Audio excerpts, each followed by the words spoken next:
Man, it's been a while since we've had to do this bullshit, Jason. Oh, no kidding. God, fuck you, technology. Yeah, Skype. With your Skype, with your call my friends and loved ones all the time. For free? Oh, for free? Yeah. Well, welcome everybody to Rage Select. I'm sorry, this might be a little bit more stilted than usual. Jason and I have been in the same room for, it seems forever, right? Yeah. We're born in this room. We're going to die in this room. You know, that sort of... I'm kind of surprised that I was going to let you take the couch with you when you left for L.A., just so that you didn't get homesick. Yeah. It'll come back covered in blood and whiskey. Oh, is that... Are you just there? Are you just, killing prostitutes now? Is that... I mean, did you go out there to become the new Dexter for Los Angeles? I can neither... Hang on, let me... Should I tell him? No, my attorney says we should move on to the next topic. Okay. Well, you've been gone for precisely, 3 days now? Yeah, something like that. Which probably marks the longest amount of time that you and I haven't spoken in recorded human history. I miss your scent. What's that? I miss your scent. I miss your musk. Well, how are things out there? What are you doing? Should we try to keep up with the pretense that you're like out in space searching for King Ghidorah? Yeah. Okay. So Venus, is it smelly with all the methane in the atmosphere? Is that it? Venus is one giant fart. Is it? Okay. But it really is. And the women all look like Loretta. Ugh. It's pretty horrific. I'm going to do my best to come back without any diseases, but I can't make any promises. Dude, space diseases are the worst. You don't want... Oh, yeah. You do not want interstellar chlamydia. I'm just going to tell you that right now. I think we all know what space herpes does. Well, has anything... I mean, this is usually the part of the show where we do, what's happened in the last week. Has anything of note happened to you? Really? Just working my ass off on the Moonraker project. Okay. Yeah, that's about it. I have been working my ass off. I saw a movie for the first time in a while. I was in the theater. That was neat. I saw Edge of Tomorrow. That was a cool flick in spite of the presence of Mr. Cruz. See, I was actually listening to another website where they said that Edge of Tomorrow is actually really smart because it started Tom Cruise out as incredibly unlikable, kind of the way he is, and then it kind of makes you like him more and more instead of just being like, he's so cool, he's Tom Cruise, yeah! Yeah, no, that's exactly right, because he starts off as just a piece of shit. Mm-hmm. Just this cowardly, smarmy little bitch. And then you come to not really notice him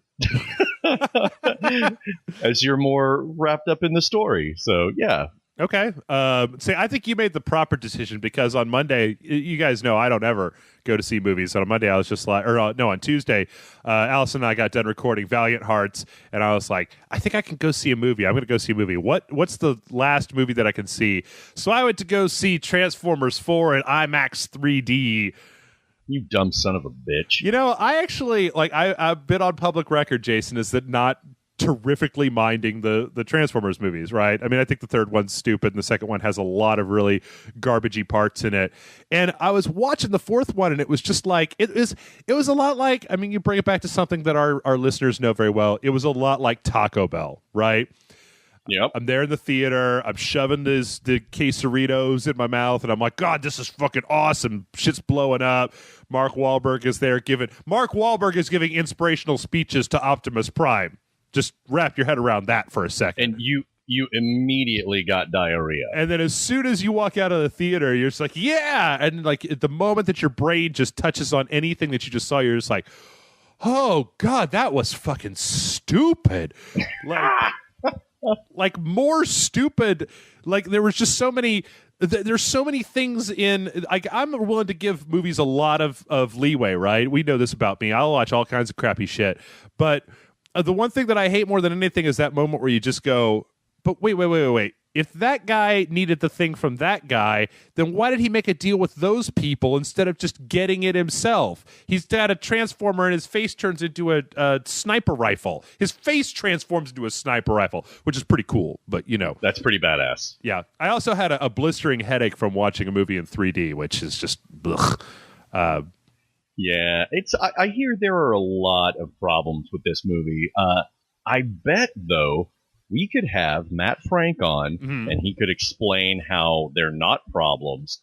They're actually really, really clever plot elements. I think that Matt Frank falls into like the OG Transformers superfan category to the point where he's going to be like pissed off, like when people went to go see the new Star Trek, who were old fans of old Star Trek, and they were just like, the dilithium matrix is in the wrong. It's supposed to be on deck 42, and it's actually on deck 33. That's bullshit, man. But yeah, it was really stupid, and the other thing is, it was really expensive, Jason. Like $15 for an IMAX 3D ticket, and then like $14 worth of a popcorn and a bottle of water. It was just like, did I just spend $30 to watch Optimus Prime ride a fucking Tyrannosaurus robot? And it okay, slow down. Optimus Prime riding a Tyrannosaurus robot is worth $30. But you don't have to wade through all that shit just to do that. That's what, you know what? We should start a new service where we'll go to these movies, right? And we'll just sit in there like with our phones out. We'll find some theaters that don't give a shit if you got your phone out, right? And there's other people that could just like drink at a bar next door, and then we'll just text them, be like, all right, man, he's right a dicer, get in here right now. So you just like come in for 5 minutes, watch Optimus Prime ride a Tyrannosaurus, and then just like leave, and that's it. Hell, let's just go ahead and like just get high def versions, and it's like we'll start a service called The Good Parts. Mm-hmm. It's like The Good Parts YouTube channel. Like, here's the 5 minutes of Transformers 4 that was worth it. I don't even know if I can make it to 5 minutes. I mean, jeez Louise. I mean, yeah, I'll tell you what. I'll tell you the best thing that I can say about Transformers is that it had like a good 80% fewer horrible racial caricatures than the last 3 movies did. See, I was considering seeing it until you said that. I was waiting for an Al Jolson bot. Oh, God. Mammy. I mean, they actually have John Goodman plays Hound, and it's so weird. I mean, they do have... I mean, they Market Zero, Optimus. They do have the one. Well, he's also a fat robot, which goes back to that. Why are these robots fat or have beards or whatever? They do have that guy we saw in the game, though, right? That's voiced by who's that dude? The dude from Inception, the Asian dude from Inception. Ken Watanabe. Yes, who's just like this total samurai robot that turns into some kind of weird helicopter, and it was just they've kind of just given up all pretense of turning into stuff at this point, except unless they need to go somewhere. They got to have their spoiler. Mm-hmm. Isn't there like a vagina with teeth in it, and they just say you're too ugly to live, and they kill it? Vagina with teeth. On some alien on a ship. Oh yeah. It's actually kind of messed up. Like this guy's got all these. Yeah, well, I don't want to go into plot spoilers. Yeah. These are the biggest quote fingers in the world when I say the word plot.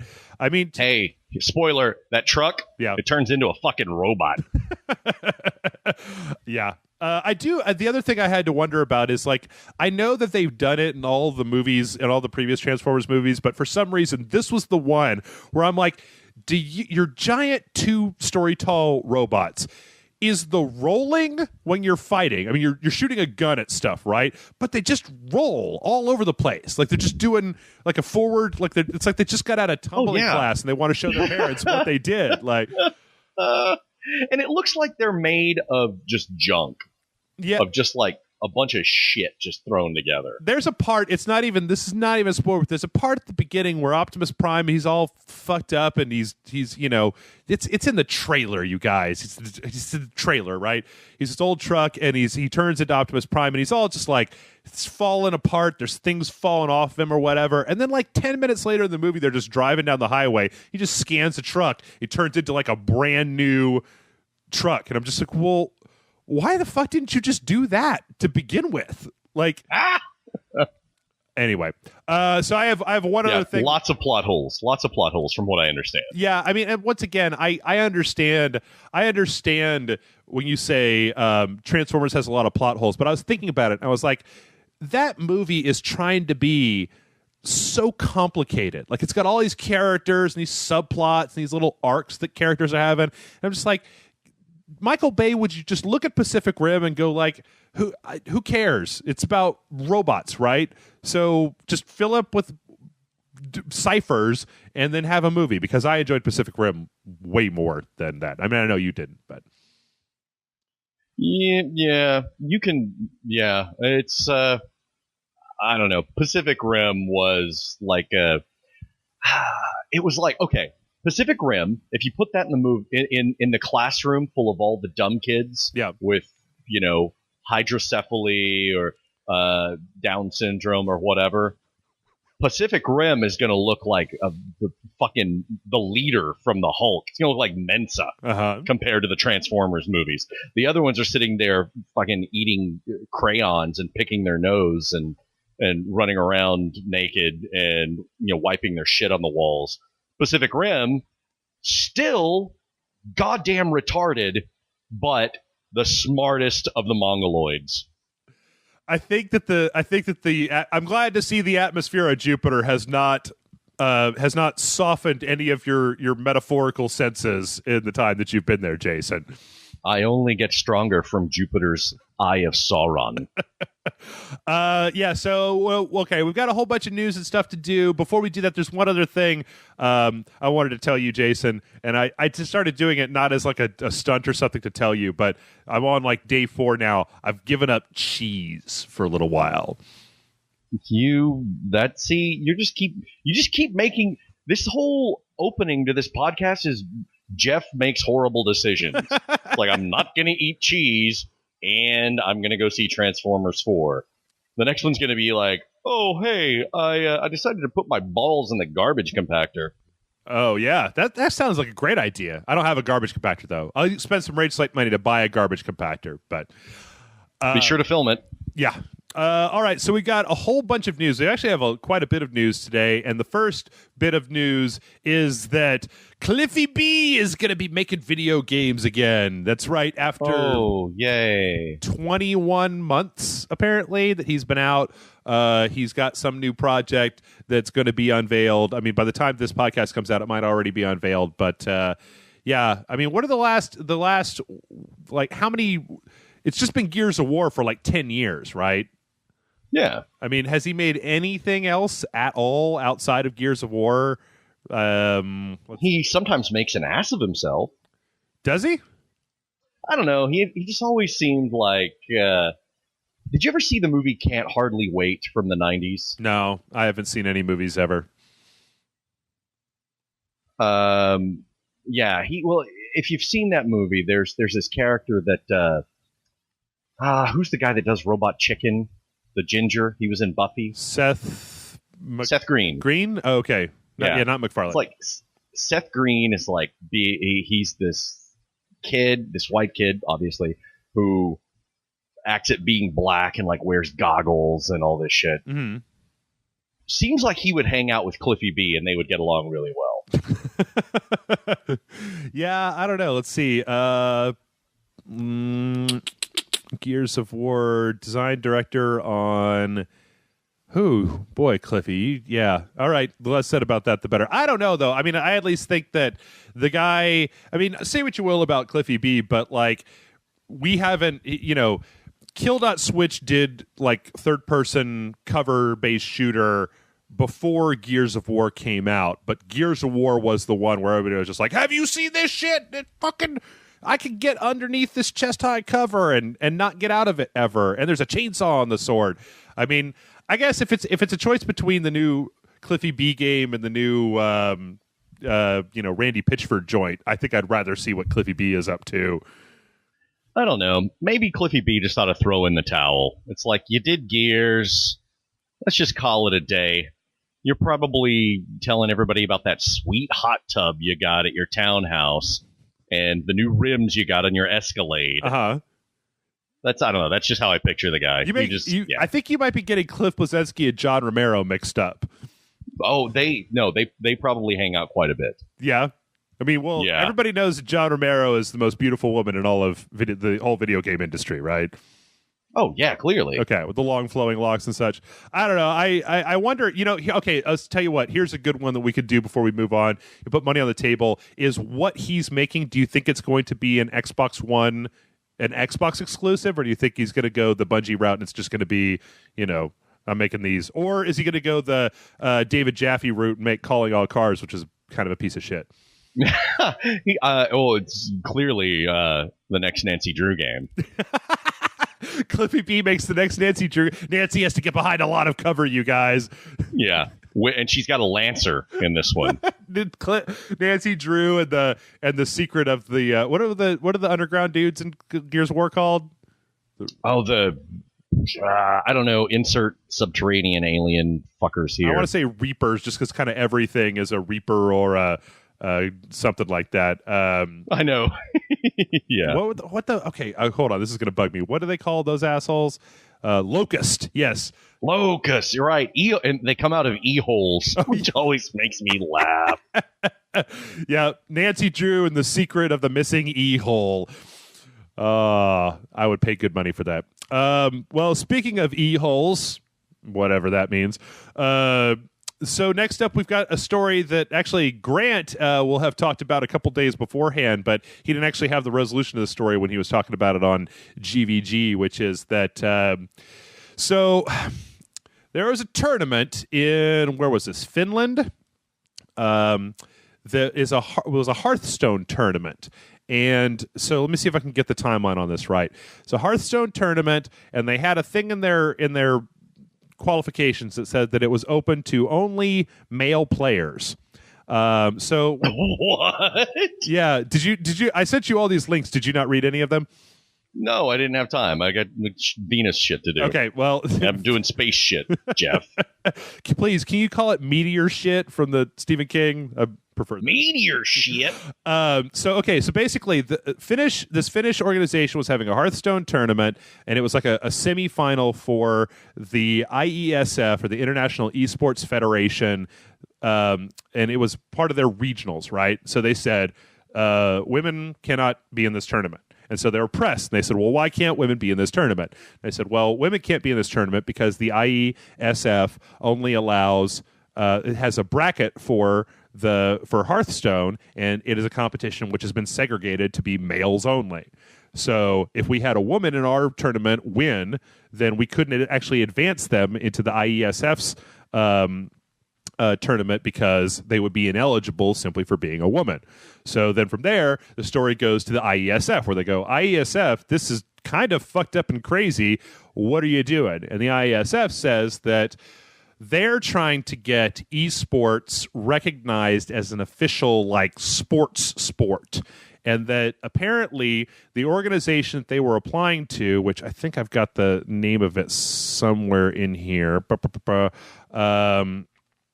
the organization that they're applying to has a specific thing in their rules that basically say that sports are to be segregated, essentially.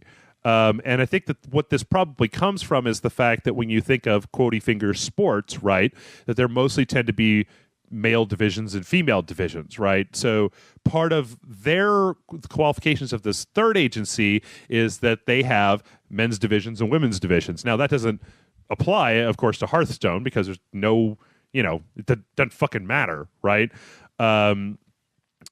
So they had a kind of a big blowback where a lot of people were writing into them, and they basically have the IESF changed their overall rules so that now they have, because before the way that they had it was really weird. They had two brackets, right? They had a male bracket and a female bracket. The male bracket was Dota 2, StarCraft 2, Hearthstone, and Ultra Street Fighter 4. Now you would think that the female bracket would just be those same games, but the female bracket was StarCraft 2 and Tekken Tag Tournament 2.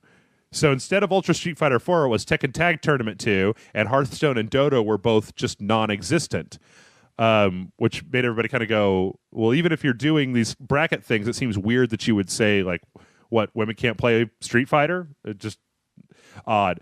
But they finally went back and they basically changed the rules so that now they have two brackets. They have one that is open for anybody, that is essentially Dota 2, StarCraft 2, Ultra Street Fighter 4, Hearthstone, Tekken Tag Tournament 2, and then they have a separate league for women, which is StarCraft 2 and Tekken Tag Tournament 2.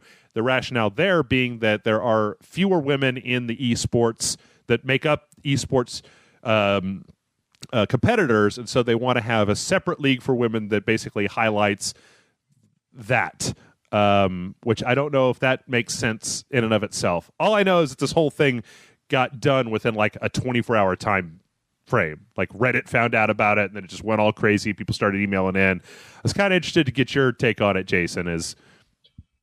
There's so much fucked up about this. All I can think of is, please don't tell Anita Sarkeesian about this. I just really hope that this flies right below her radar. This is bananas. I mean, it doesn't require brute strength or anything. They're not getting onto the gridiron with these guys. Yeah. And I think if anyone has spent any amount of time playing video games with the opposite sex, you know that they're just as capable of handing you your ass as a male. Yeah.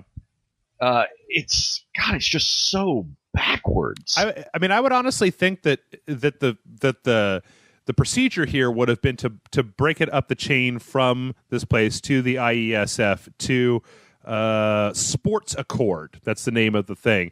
To their thing and say, look, like, you guys need to change your bylaws to basically say that, like, if we're going to be coming into a world essentially where where playing video games could be considered a sport, right? There's no reason to have any kind of segregation for that. Like, it would be, I mean, if people had said that there's like that's not a very good example. I was going to say, if there were split leagues under like racial lines, it would just be like, why would this even exist? But yeah, you're exactly right, where there's no reason, and I still can't figure out for the life of me why they kept Dota 2, and I mean, especially Dota 2, man. Dota 2 is fucking huge. Like, yeah. I'm sure there are plenty. I mean, when you just look at a cross-section and you say that, like, even if you're estimating on the low end and you say, like 10% of esports is women, which is probably less than that, but, Dota 2 is like the biggest. Well, I guess StarCraft 2 is probably bigger than Dota 2, but still, just absolutely bananas. And do they what is the IESA or whatever? IESF, yeah. IESF, yeah. They were probably like, okay, fine, you can play Dota 2, but you've got to do it on this pink computer.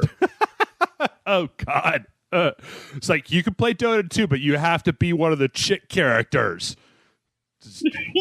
Yeah. Yeah, there's actually been, we're not going to get into it on this show because it's a much, much longer, much more intricate story, and I don't even know how I feel about it, but there's been a lot going on this week in the whole gender politics section. I'm glad to see, though, that it seems like this one had a pretty, at least a decent conclusion, right? I still don't know. What do you think about still having a separate female league? Do you think that they should just dissolve the whole thing? Yeah, that's absurd. I can't think of any sort of reasoning for that. It's not like there are locker rooms. It's not like they're coming into physical contact with each other. I don't know. It's still the vestiges of entrenched sexism rearing its ugly head. Yeah. Yeah. Well, speaking of, actually, you know what? I'm going to say, speaking of Dota 2, I'm going to move this one up. So this is interesting to note. Dota 2 is going to have, apparently, so I don't know if you're familiar with, Dota 2 has the International every year, right? That's like the big Valve run, it's the World Cup, right, of Dota. Right. So the way that Dota 2 does its prize pool is that they have a $10 thing called the Compendium that you buy that's like a companion app to the competition, and that app will let you do things like predict a winner for a match and then get like a little reward if those people win. There's some little stuff that if you watch it, like betting at the horse races, sort of, but there's not. I mean, it's just like you pay $10 to get this thing, and then it's like you will, as near as I can tell, I've never done it, so as near as you can tell, it'll be like if you say that, like, hey, Jason's going to win this match, right, and then you win, that you get like an in-game item or like an alternate costume or like one of the things that they give out.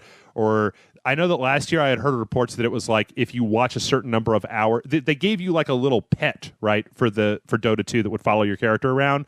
And then the more that you watch Dota, I think it would like evolve and it would change colors and be different and stuff like that if you just watched matches. So this is that Valve insidious like little just giving you kind of some shit and giving it to you for a reasonable price, but then everybody does it. So to bring it all back, the way this works is there's a $10 compendium, and everybody who buys a $10 compendium, $250 of that $10 goes into the Dota 2 prize pool for the winners of Dota. And at this point, it is up to $10 million. What the fuck? Yep. This is actually... Dude, we got to get on this. Yeah, Jason, that's what two mid-30s men whose muscle... what do they call the little fibers or whatever? Your memory clicky finger fibers or whatever have started to degrade. We're going to become Dota champions. Dude, if there's $10 million up for it, I will start cross-training. There will be a montage tonight. Have you seen how these guys train for this shit?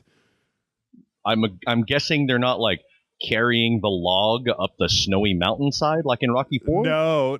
Like I've never. I mean, there's actually a documentary out there about it, but I know that like in China and places like that, they have like training houses where people will go there to be on a team, and then they will just play like StarCraft 2 or Dota 2 like 15 hours a day, and then sleep in like a flop house with a bunch of other people, just doing nothing but eating and sleeping and playing Dota for like months at a time. Like. It's like being an athlete, right? It's like somebody who wants to go to the Olympics and they spend every free moment ice skating until they go to the Olympics and then they fall down and break their ankle and their dreams are dead forever. But it's like being an athlete, only without all the guaranteed ass and with much more sadness. You know what, Jason? I'd be willing to bet that if you win the international, that's guaranteed ass. All right. Oh, yeah, some booga wolf is like, oh, you're good at Dota 2, let me suck your dick. I don't know, man. I think that if you look at like $2.50 out of every $10, what is it? They have to at least have sold, 4 million compendiums for that to be, for 10 million to be the prize total, right? My math is right on that, right? So I think so. 1/4 of every $10 would be $250. So you've got a million people to get to $10 million divided by 4. Yeah. So they have to have at least 4 million people that have bought the compendium in Dota 2 to get them to this level. Out of 4 million people that bought this, there's got to be a fair contingent of non-Booger Wolf people in there. I don't know, Jeff. There are a lot of ugly fucking people in this planet. You're like, I've been to E3. I've seen what this is. I see what this industry breeds. No, you're probably right. There's probably. Well, here's the thing: if he wins the international, the Dota skills are not what's going to drop the panties. That fucking $10 million. Well, yeah, there's always that. But this also... Like, they don't care how you made the $10 million. They just want the fucking... Yeah. They want to ride in that Porsche or whatever the fuck you bought with it. You need to go seduce the winner of the international and get, just get, like, cut $1 million off there, right? Just, you'd be a kept man. That's kind of against... I don't think my wife would like that very much. For $1 million? Maybe. I don't know. I'm going to hit her up. Hey, so I'm going to go fuck this Dota guy for like $1 million. I'm going to see if I can swindle him. You cool with that? Yeah. There might be things going into my butt. Be a Robert Redford thing, right? Yeah. Indecent Dota. Indecent Dotozal? I don't know. But that actually makes this the record holder for the largest prize pool in esports history when it happens. So yeah, that's a lot of money. Yep. All right, now I've just completely messed up the whole flow of my segues that I had set up for these. So anyway, we're just gonna go. So Jason, do you remember that Rainbow Six Siege demo where they were yanking the chick all over the place? I do. Looked like a party, and people were upset that they had a chick that they were yanking all over the place. Yeah, that was stupid. It's like you saw 15 minutes of footage. You don't know that it's always some helpless girl, and lo and behold, That it is not. There will also be helpless dudes that get dragged all over the place by dudes what have guns. yeah, exactly. You know, I guess. So quit it with your fucking reactionary bullshit. I guess the thing that always confused me about this particular, I mean, the fact that this is even a goddamn news story is kind of weird to me, but the thing that always was curious to me, and I'm asking this as a legitimate question to some of our listeners who may have encountered this before, is so in the demo, they had a hostage, right? These are bad dudes with machine guns with a hostage with guns pointing at their hostage, right? And the hostage was a woman, and they're dragging her in this house. And then the counter-terrorists, they get her. They're trying to get her out of the house. They're dragging her over here. And then the terrorists, and they grab her, and they go back.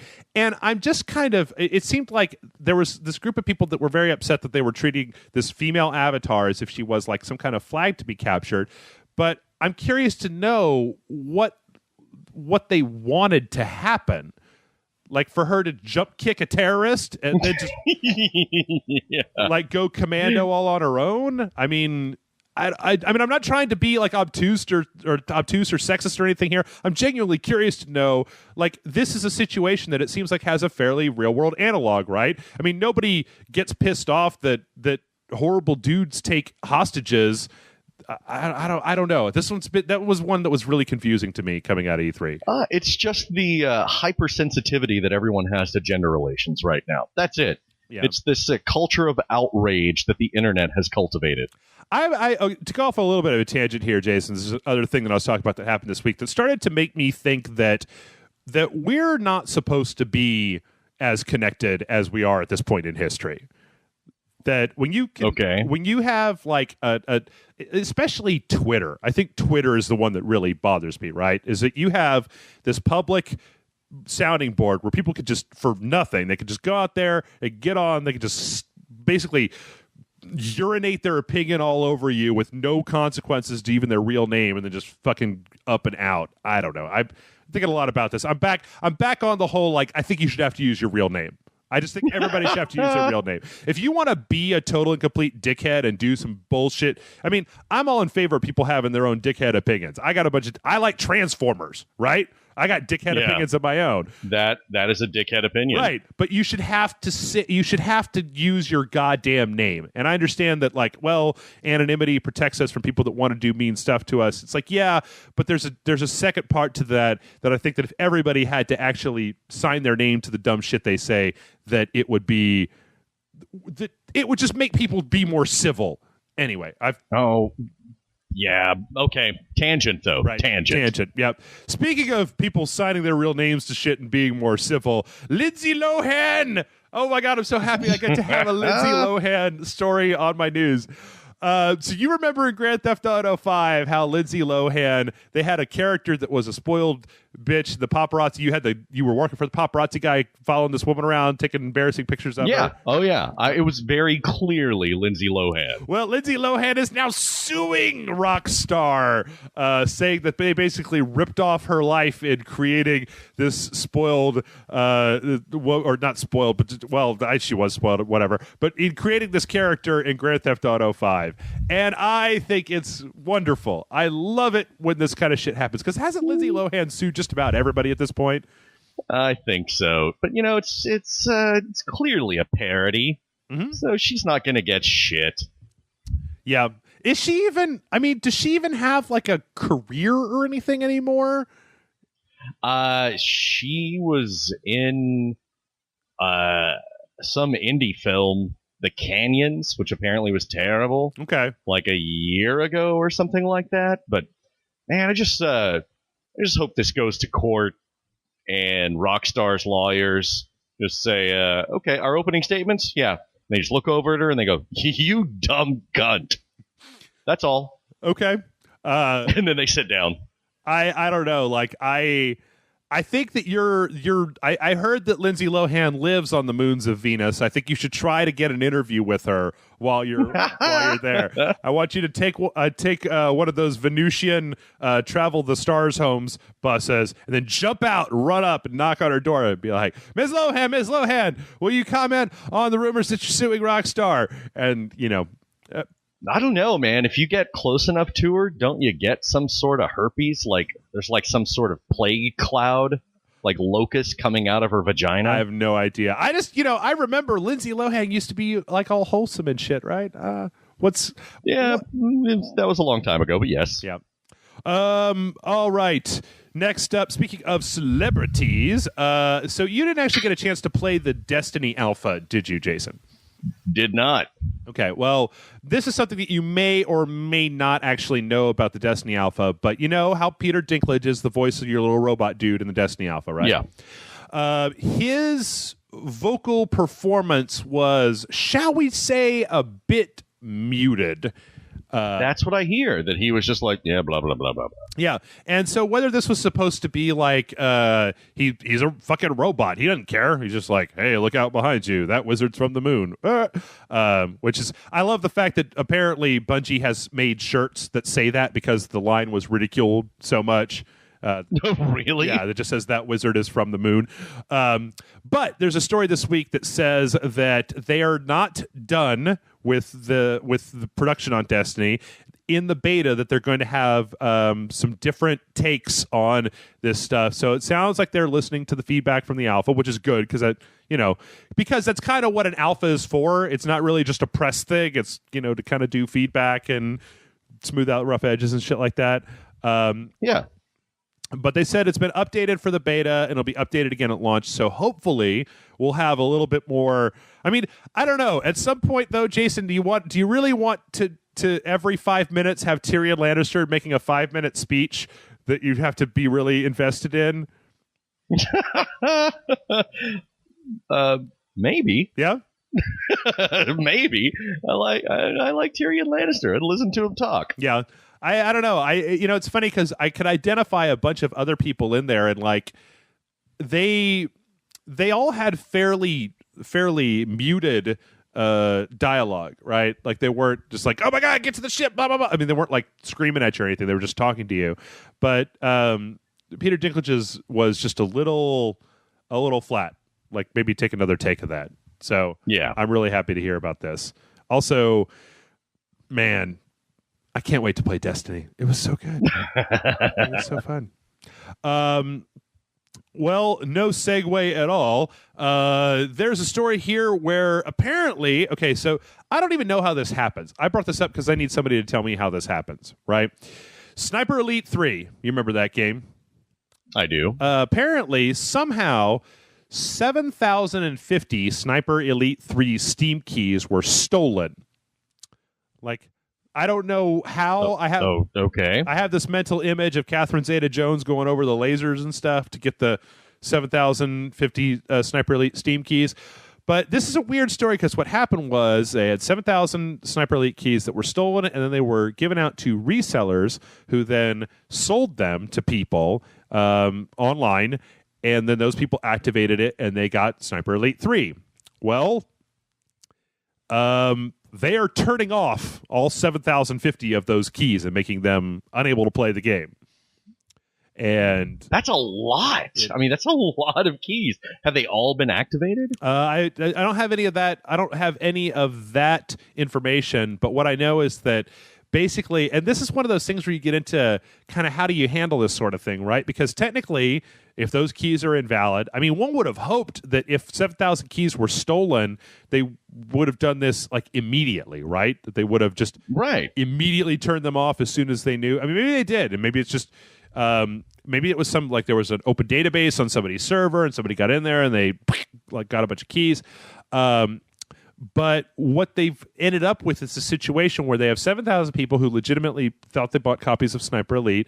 Their Sniper Elite no longer works, and the messaging back from them from Steam and Rebellion is if you need a refund, you need to seek that refund from the person who sold you this, which is invariably, I mean, if they're selling gray market stolen shit, like, oh yeah, like let me just get a refund from, cheap-ass sniperkeys.com or whatever. Yeah. Yo. Hey man, you want that good? I got some. Listen. I got that good Sniper Elite shit. Africa. That's right, son. Come over here and check this out. Check this out. Check it out. Check it out. Check it out. $10. $10. I'm just imagining some dude opening up his jacket, right? Like his trench coat, like nobody has ever done in the history of mankind, right? Like the what do you buy it guy. But instead of anything in there, he's just got like those the little like roommate wanted flyers with all the little strips on them that they put on like stuff, and he's just got a jacket full of those. He's like $10, pull one off, just go for it. But yeah, you got to kind of wonder at this point, technically, I guess that's the right thing, right? Is that what I wonder is who are the resellers? Who are these? I know. Or were they resold or were they just leaked? Yeah. Because to clarify, aside from Steam itself, digital keys for Sniper Elite 3 can be bought from the list of below. Okay, this is a post on Steam, but these are talking about places that actually have legit keys. Yeah, I wonder. I mean, like, I also wonder how many were actually activated as could like weird under the radar Russian sites sell off 7th. I don't know. This is a weird one. I really would like to get more information on this. But the cool thing, the only cool part of this is that Rebellion has basically said that if you get a refund or that if you go to buy the game directly, you can show them a receipt that says like I bought this, it was illegitimate, it was shut down. They'll give you the pre-order DLC for free. Oh, well, that's cool. They don't have to do that. No. But at a certain point, I feel like, I'm trying to finish that game for review, Jason. Sniper Elite V3 on the PC does not have a quick save button. Oh, shit. I'm like, what the fuck is going on here, you guys? It's like the Dark Ages. Yeah. No, I don't want to go back to my previously saved checkpoint. What is this, fucking 1987? Am I playing this on the NES? Ugh. All right, we got two more stories, and we're going to take a break, and we'll get on to you folks' questions. Our next story comes in. This is more of a PSA than really a story, because I didn't know that this was actually a thing that was being worked on, and it went so quietly by that I didn't even see it happening. Apparently, there was a firmware update for the PlayStation 3 where you can now use your PS4 controller with the PS3 if you want. Who cares? Well, as somebody who uses a PlayStation controller, I can tell you right now that the PS4 controller is way better than the PS3 controller. Okay. Like, it feels better. It's just snappier. It doesn't feel... It's just... The whole thing just feels like it's better put together, in my opinion. Okay, but most people, if they have a PS4 controller, they have a PS4. And if they have a PS4, they're probably not playing their PS3. Maybe. I don't know. I mean, I guess, I do, but I'm an outlier. The only thing that's a little weird for it is that, when you sync it up to the PlayStation 3, it desynchronizes it from the PlayStation 4, so you got to go back, you got to plug it back in. Oh, yeah, that whole rigmarole. I don't know if there's even a way to solve that, right? Can a Bluetooth device technically have more than one, be synchronized to more than one device at a time? You would think, but every Bluetooth device that I have, when I try to sync it up with another device, you've got to go through the pairing dance every time. Yeah, that's a little bizarre. All right, and we have one last non-video game story, but fuck it, it's an app and it's a heartwarming thing, and everybody knows that our hearts are made of ice, so we need the warm stories from time to time. Reading Rainbow had a Kickstarter to bring some stuff back, and it was $1 million, and they ended up with $5.4 million at the end of their Kickstarter. That's a lot. It's crazy. Now, but here's the thing, Jason. It's not to actually bring Reading Rainbow like on TV or a web series, as near as I could tell. It really has more to do with expanding. They have like an app and a teaching thing that they've been trying to get into more and more schools, which I think is really cool, actually, because it would have been easy to just look at this as an entertainment thing to go, you guys remember this nostalgia shit, right? Like, you want that back, don't you? But instead... It was, once again, it was people giving to a Kickstarter when they didn't know what they were donating to. You think so? I think so. Maybe some people did, but I think a lot of people are like, why isn't it going to be on TV? Yeah, I mean, I don't know. I looked through there. Like, it's kind of hard once I looked... Maybe it will. I looked through it. Well, at this point, it would be better served as a web series, right? Like, why why would you bother to produce a bunch of Reading Rainbow and then put it on television? Like, television. Yeah. What is this, the 50s? Yeah. But this is pretty incredible. I mean, this is like, I don't know if we've seen this over this far over like a Kickstarter goal in a while. Because, you know, $4.4 million over their initial goal. That's fucking insane. Now, I will say that I looked at this, Jason, and like, okay, I was never the biggest fan of Reading Rainbow in the world. I like the show well enough, but it's never like, oh my God, Reading Rainbow's on, I got to catch it. It's like, fuck it, I'll get it tomorrow. Yeah, you know, when I discovered Reading Rainbow, I was already reading like Cujo. Right. So yeah, I mean, like I was more of a 3-2-1 Contact and Electric Company kind of guy personally, but God damn it, I can tell you right now that I wish that I had looked at these the backer rewards sooner. Oh, some of them are pretty badass. Because let me read you some of these. Like, we have a little bit of Rage Select money, and I was just like, is there any way that I could leverage? Is there any way that I could make Jason understand $1,500 or more? Group picnic with LeVar Burton. You and a guest will join LeVar and a small group of fellow backers for a picnic lunch in Los Angeles. Plus, you get everything in blah, blah, blah, blah. $1,700 or more. Meet and greet with Patrick Stewart. Bring the family. What? You have 3 tickets to join LeVar and Patrick Stewart for a special live storytime event in New York City. You'll also go home with some awesome souvenirs and an autograph. Afterwards, you get time to talk to LeVar and Patrick at a small meet and greet. My God, we're going to go to fucking Captain Picard and Jordy LaForge. We're going to do a thing. Like, I have $1,700. We don't need an Oculus Rift. I can take a pay cut. We can go to New York and like reading. You need to rein that shit in, buddy. Yeah, I know. Get a grip. I know. Get a grip. Hold on. Here. Let's see. 3,000 or more private dinner with LeVar Burton. Let's see. Where's the one? There's one in here though. There's one of these, Jason. There we go. 10,000 or more. All right. That's a lot. This is the ultimate Star Trek quote fingers visor package. You and a friend will join LeVar Burton and Brent Spiner for a private dinner in Los Angeles, and you get to wear the one and only original visor that LeVar Burton wore in Star Trek: The Next Generation. For 10 grand? For 10 grand. Yeah, it's almost like... That's a lot. Yeah, but fuck, man, you get to wear... You'd be like, well, what's that picture over there? Be like, oh, yeah, that's just me and LeVar and Brent. And are you wearing Jordy LaForge's visor? Yeah, he told me I could do it. He was right there with me. Man, for 10 grand, he should give you the damn thing and your own data android. For 10 grand, I think you could probably buy Brent Spiner at this point. Probably. What's he been doing? Just be like, hey, man, here's 10 grand. You want to go drinking? And be like, yeah, sure. You got to put on the makeup, though. Fuck you. I get the feeling that Brent Spiner never really liked being data all that super much. He seems like a surly guy. Yeah. He needs to bring back his most iconic role, the mad scientist in Independence Day. That's the spinoff I've been waiting for. Yeah, he probably calls Roland Emmerich. Hey, how's that sequel coming along? All right, well, that is all the news that we have this week, but we still have a whole bunch of questions from y'all, the viewers, but we're going to take a real quick break, and when we come back, we are going to answer said questions in an orderly fashion without any vulgarity at all whatsoever. Stay tuned.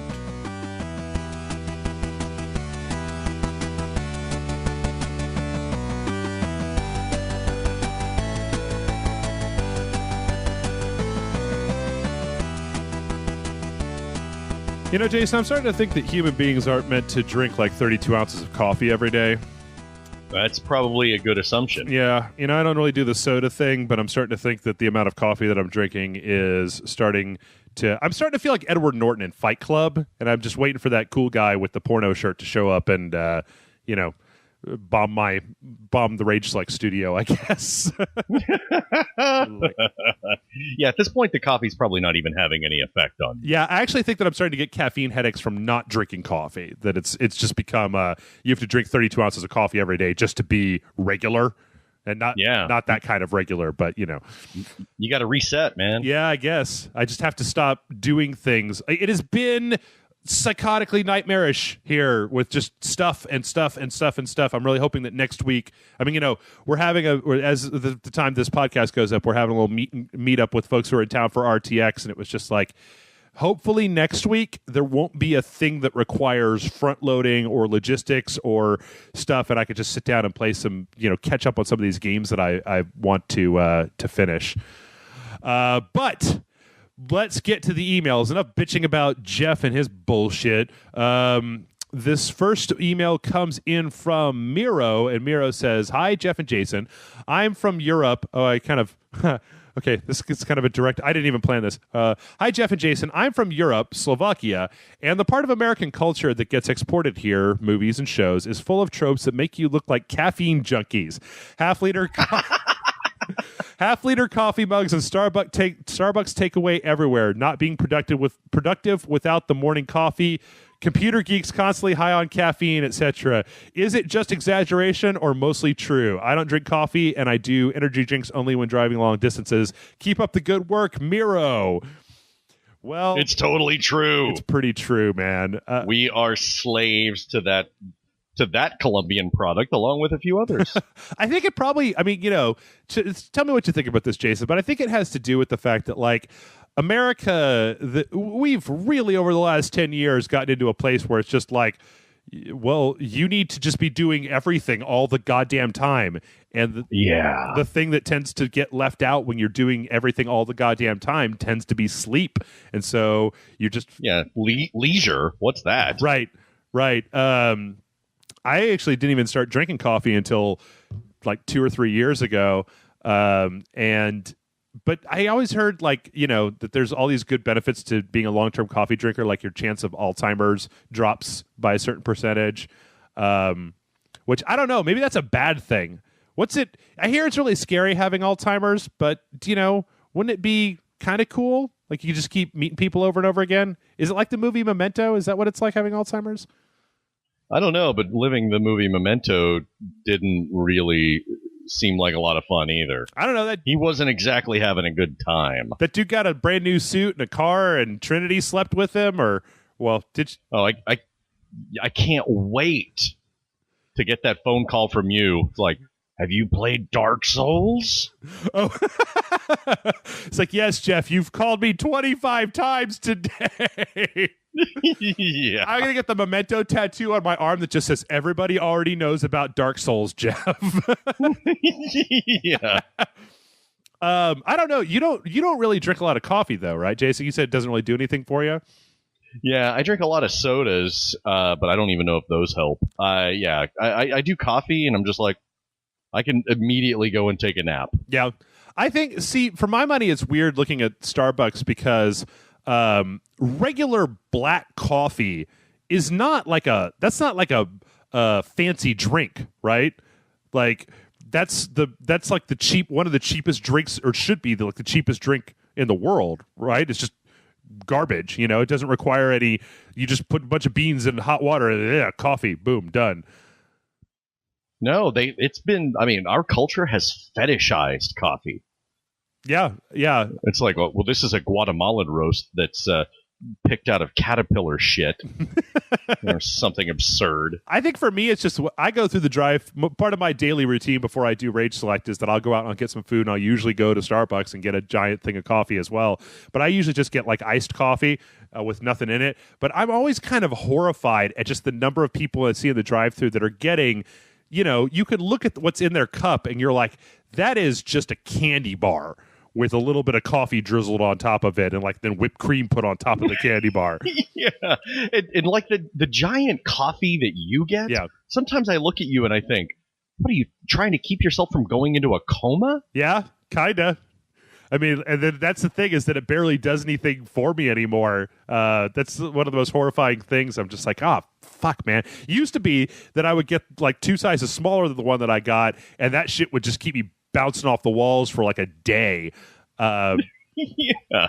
Now it's just I need it for regular. But yeah, I don't know. I think it's an interesting trope. I can't wait to the point when they legalize like meth. I think that'll be interesting. Starbucks methamphetamines. Or what was it in Idiocracy where Starbucks was just a brothel? Was that right? I don't remember that. I think that's what it was. All right, Miro, thanks for your question. Our next one comes in from Take Your Lumps. Hello, fellow Ragers. This is kind of a follow-up question from the one you had last week about bad coworkers. I wanted to know of the awkward/bad interactions you've had with customers in your humble days in retail. I work at a hardware store, and one time this older lady came in and put a black bag on the counter with a phallic-looking object protruding from it and said she needed batteries for it. Now, because I'm a product of the internet, naturally I thought it was a large dildo. I stared at the bag, then back at her, and refused to touch it. She then gave me a blank stare and said it was a flashlight. Also, my super religious boss was standing next to me. This is he signed his name Don as well. Take your lumps on the site. What do you think, Jason? You got a good retail story? I was working at a bookstore in college, and this one girl came in there, and she just started ranting at everyone, and she was looking at me. She was like, "Why are you following me? Do not touch me. Why are you following me? Okay. Have you been listening to me?" And that's when I realized, oh, shit. She's having a schizophrenic breakdown. Oh. Yeah. So she left, and like right as she left, her parents came in, and they didn't really want to say anything. And I was like, she was acting distressed. Mm-hmm. And, you were concerned, obviously. And also amused. Mm-hmm. Yeah, but she was hostile and having a little meltdown. She was having an episode. Okay. This is at a bookstore. Yeah, a college textbook store. I think being near a college tends to bring out the worst in some people. Probably. When I worked back at the computer store that I mentioned last time, we were a little store, so we were constantly having to put up with being a local store, not a chain. You'd have people come in almost every day who'd be like, "All right, I see this laptop is $400. How much will you take for it in cash?" I'd be like, "I will take $400. $400 plus sales tax." And they'd be like, no, seriously though, bro. Yeah, I'll give you cash right now. How much? It's like, do you think that this store is the back of a car? Like, does it look like the back of a car? But one of my favorite stories was actually one that I wasn't there for, where this guy came into, people wanted to sell us stuff all the time when we were at the store. And so apparently one day when the store was just about to close, this guy comes into the store and he's got a bag full of computer memory, full of RAM for laptops. And he gives it to, he comes into the counter and he's like, "Hey, I want to sell this to you guys. How much will you give me for this?" And it was garbage. It was all just bullshit, cheap stuff that we had tons of anyway. My boss was like, "All right, well, let me take a look." So he took it all out and he looked at it. Took it to the back. He checked it out a little bit. He looked it up online, came back to the front. He was like, "You know what? We don't really need any of this." And so the guy apparently starts getting really consternating. He starts messing with the bag. And then he's like, you took it. You stole some of it.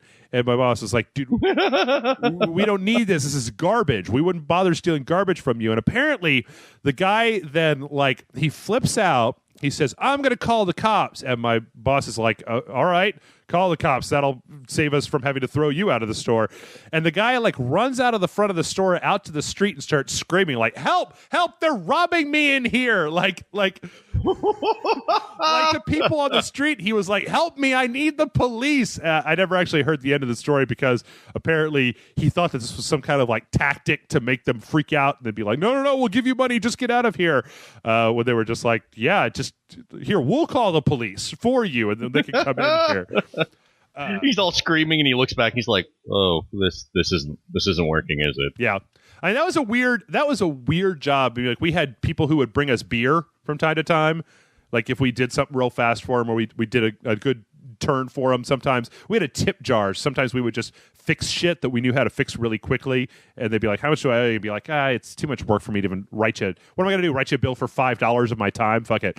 So we would have people put money in the tip jar. And then at the end of every couple weeks, we'd like break it up and just distribute it for beer money amongst the staff. There was another customer I remember came in who just, we had more than one person who from time to time would come in and they'd be like, "How much is this to fix?" And we'd be like, "Well, it's going to be like $200. And they'd be like, "Well, I don't have $200. And it'd be like, well, well, that's what it is. Like, I'm making $15, giving it to you for $200. And we would have people that would cry. There was one day where somebody came in who was really pissed off about something with a video camera trained on us, as if being on camera was somehow going to scare us. Was it Chris Hansen? Yes, it was Chris Hansen. He was like, can you, what are you doing here? Take a seat. Yeah, that was nutty. And being by campus, I remember there was one where like this guy had a laptop that he'd spent all summer working to get his laptop, and he went to college, and like he was in a fraternity, and the first thing they did to haze him was he was in his room working, and apparently they just threw like several full cans of paint open into the room that just coated everything in there. Oh my God. So he brought us this like $500 laptop that was just basically from top to bottom paint. It was just nothing but paint.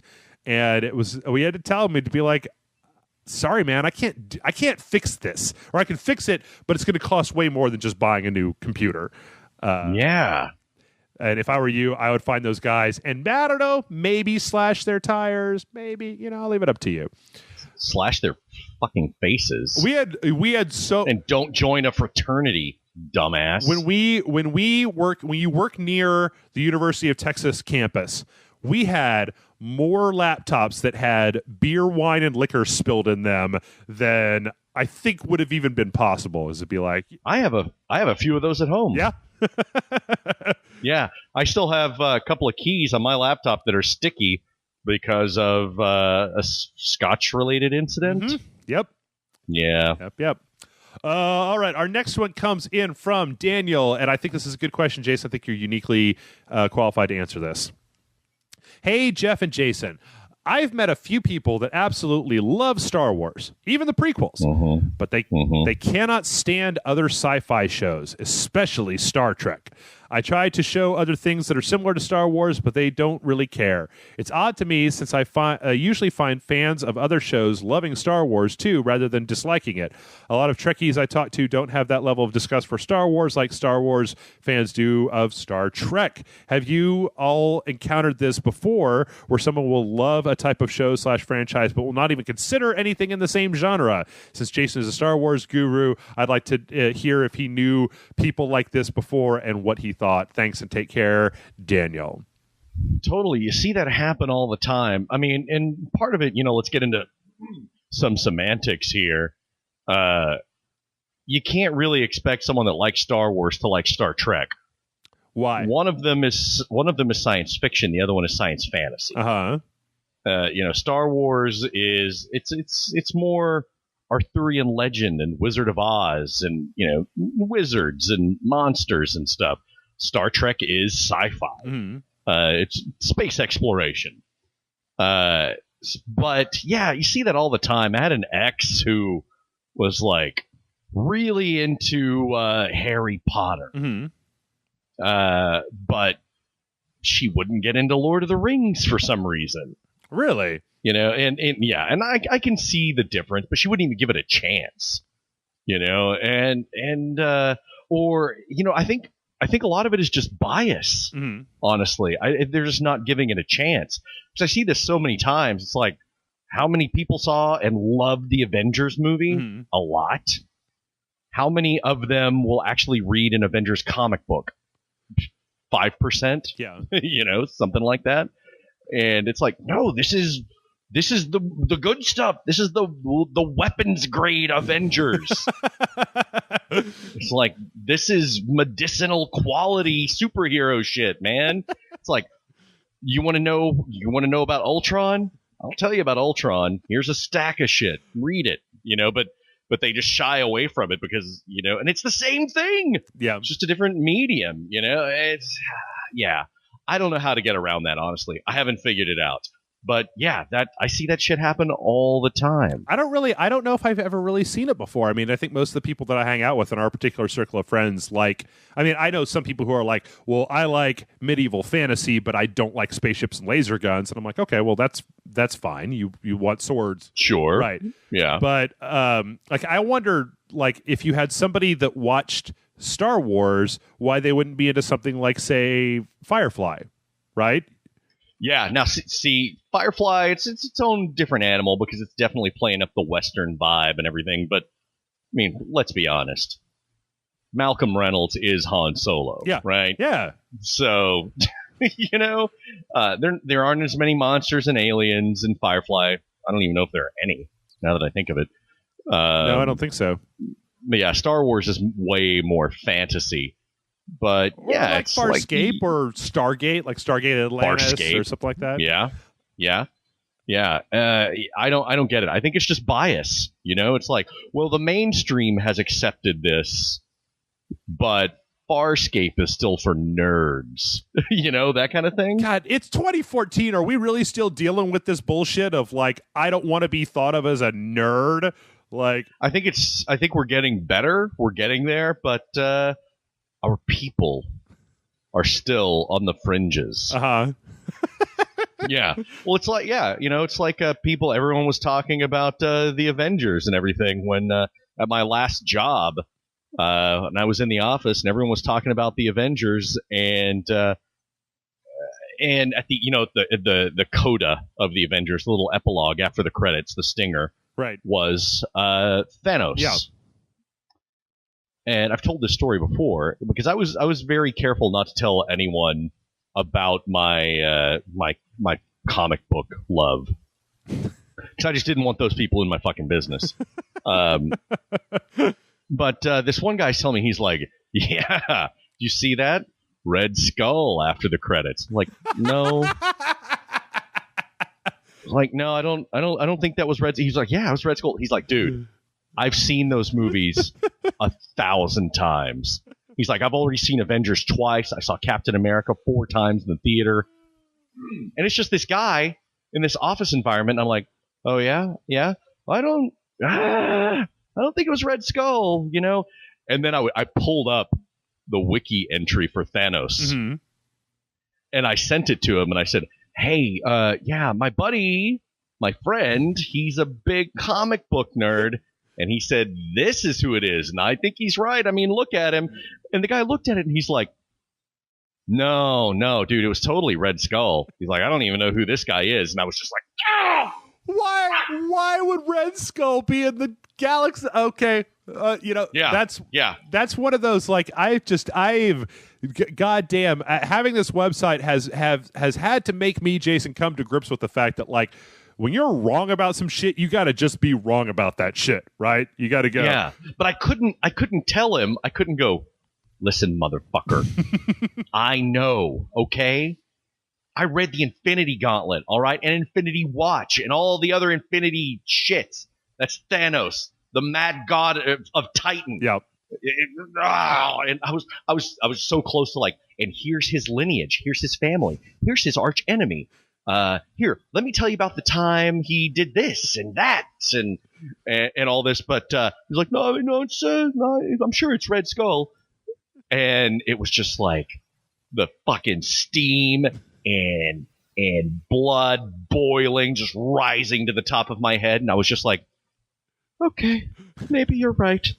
I'm going to get back to work now. I like the fact, I love this story, Jason, because the reason I love this story so much is because you knew you were Jason Murphy, who was right and knew he was right, and yet you would rather let this drooling moron tell you something that you knew was not right than out yourself as a comic book nerd after the Avengers had come out.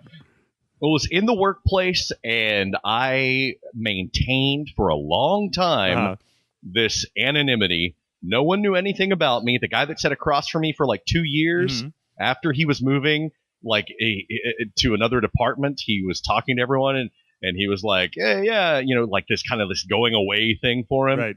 And then he said, Jason, don't take this the wrong way, but I'm pretty sure you're the one who's going to turn out to be a serial killer. And I was fine with that. I was like, good. I'm a cipher to you. Cool. Yeah. It's like, yeah, awesome. Well, it's like, you keep thinking that. I'm not going to confirm or deny. So I just kind of looked at him like, the even stare. Well, is that just prison stare. That just reminds you. I gave him the Luigi. I gave him the Luigi look. Oh, the Luigi death stare? It just reminds me of that Ron Swanson bit where he's like, one time I worked with a man for 2 years and we never spoke once. I really miss that guy. Yeah, that's what it was like. And see, man, that shit happens to me. Like, I was at the same bookstore that I mentioned earlier. Mm-hmm. I was working with this one guy, and it was 96 or something like that. Mm-hmm. And we were talking about Halloween movies with Michael Myers. And he was like trying to tell me that there were 8 Halloween films.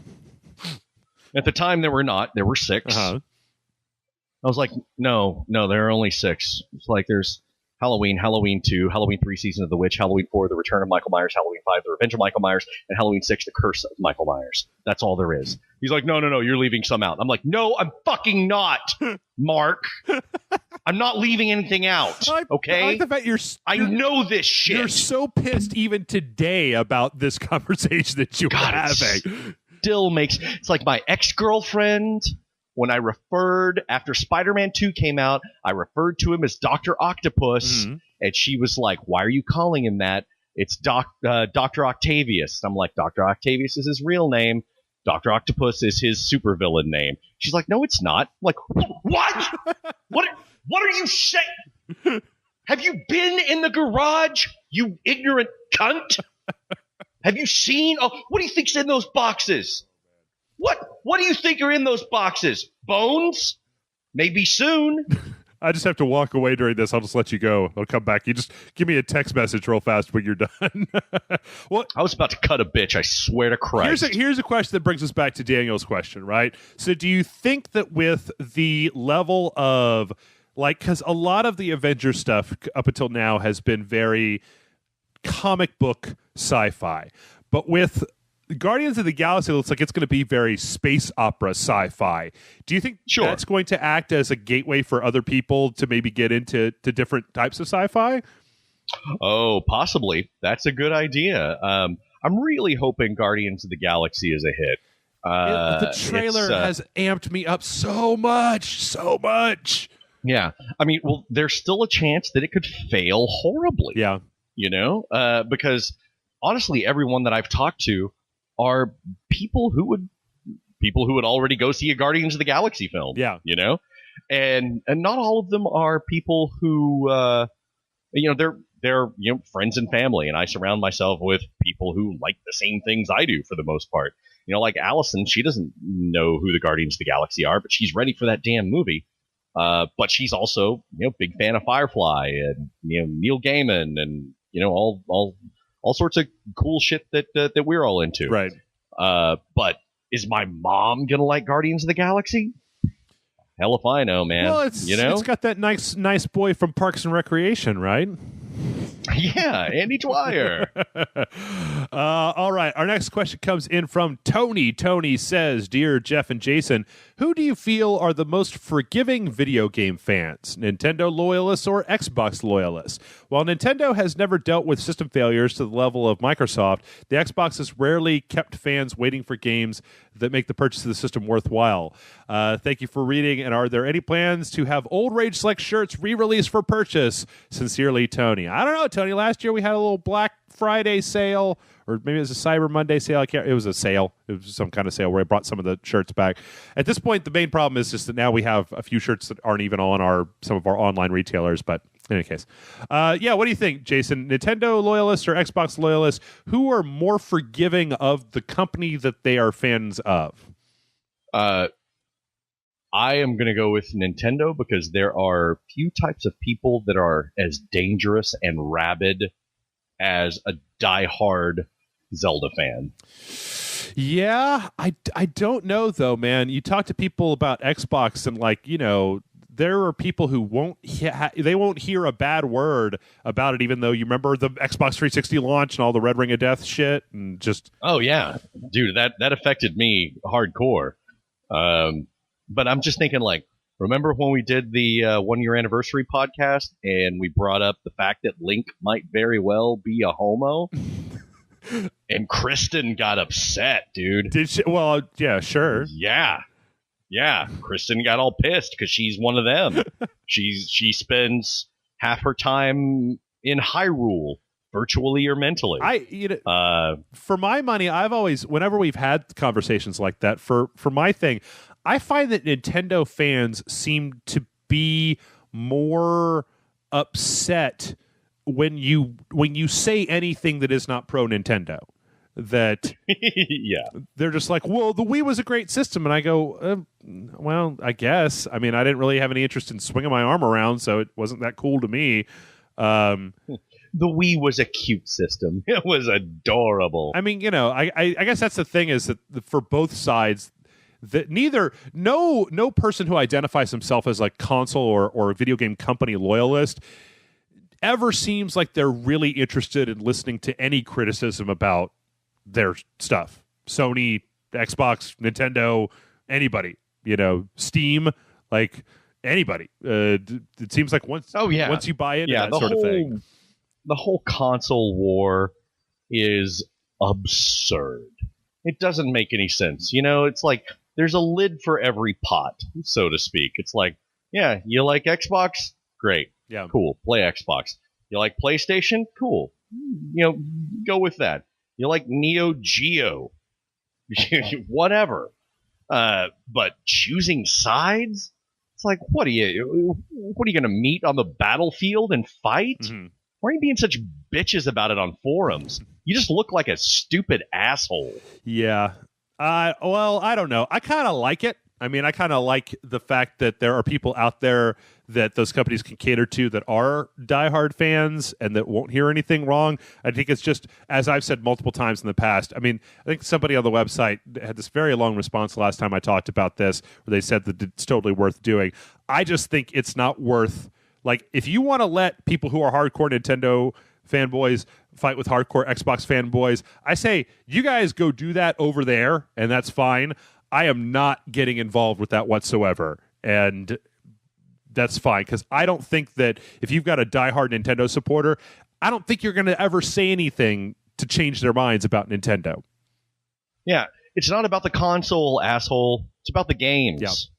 Actually, there was a story where apparently Nintendo had their shareholders meeting recently.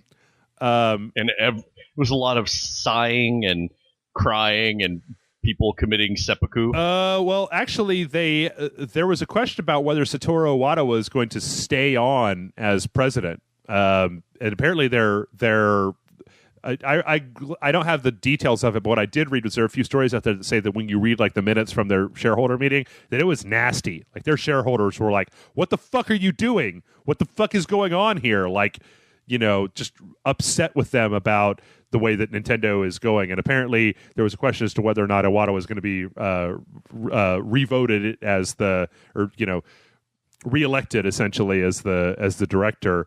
So yeah, I don't know. I mean, after E3, I thought they had a lot of buzz, but what they did was really bold. And we talked about this in the wrap up. Yeah. It was, no, we're not going to branch out and try to mend the fences with EA and Activision. We're going to double down and we're going to have more of our own IP. But, I thought it went a long way, and they had what is one of the most anticipated games of E3 2014, and that was the open world Zelda. Yeah. Well, it's funny. You look at that and you go, if Nintendo had a choice with what to do with their resources, and their choices were to either attempt to continue making first-party stuff or use their resources to try to make more inroads with third-party developers, I think that at this point, Nintendo, I mean, for the last two systems, right, for the GameCube and for the Wii, the biggest sellers were always their first-party games. So if you can only do... if they were going to focus on one thing, it seems like that would be the thing. It's always been the thing Nintendo has focused on, has been first-party games. Oh, yeah, absolutely. I still think what they're doing is risky and a gamble. They're just kind of digging themselves deeper into their own hole. But as long as they've got those IPs, they might be able to make it work. Yeah, everybody loves Mario, man. But man, you got to think that they released this Zelda open world game cross-platform. Mm-hmm.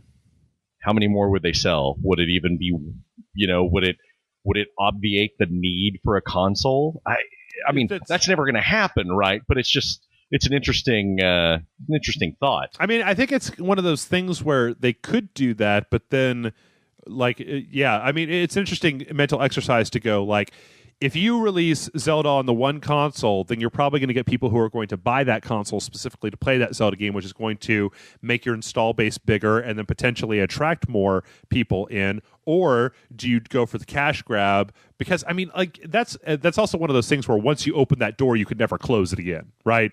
Yeah. Well, the only reason and this has been the case for a long time, the only reason I buy Nintendo consoles is for the Nintendo IP. I buy it so I can get the new Mario Kart game, or so I can get Mario 64 back in the day, or whatever. But if it comes down to, well, here is I don't know.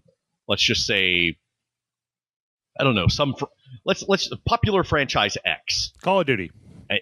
Call of Duty. You can get it on the Wii U, or you can get it on the Xbox One. Mm-hmm.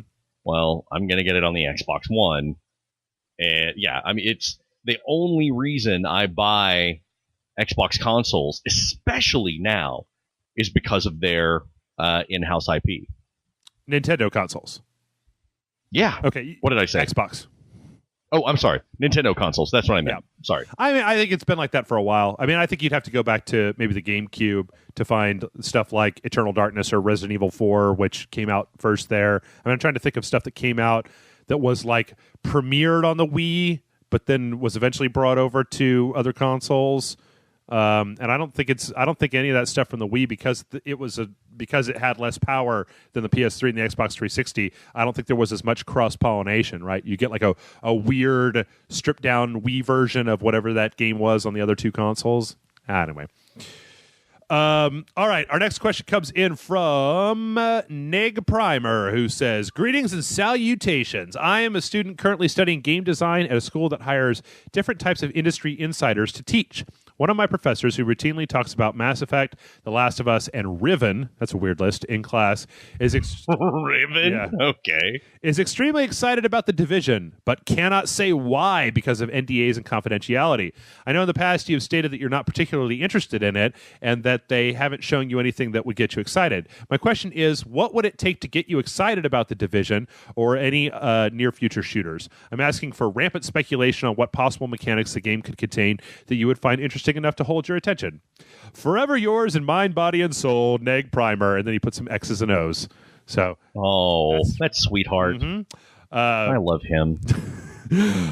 I'm actually, I sat through the Division presentation in E3 2013, and I liked it. It was focusing on a lot of the multiplayer stuff, and it kind of functioned like, this is what it seemed like. I could be off base, but it functioned like PlanetSide, where you could, where it was like, okay, this team controls this borough or whatever of New York, and this team controls this one, and this other team is going to make a play for it or whatever, I don't know. I think that's kind of cool, where it's like you've got, a shooter, but it's also persistent. I like that idea.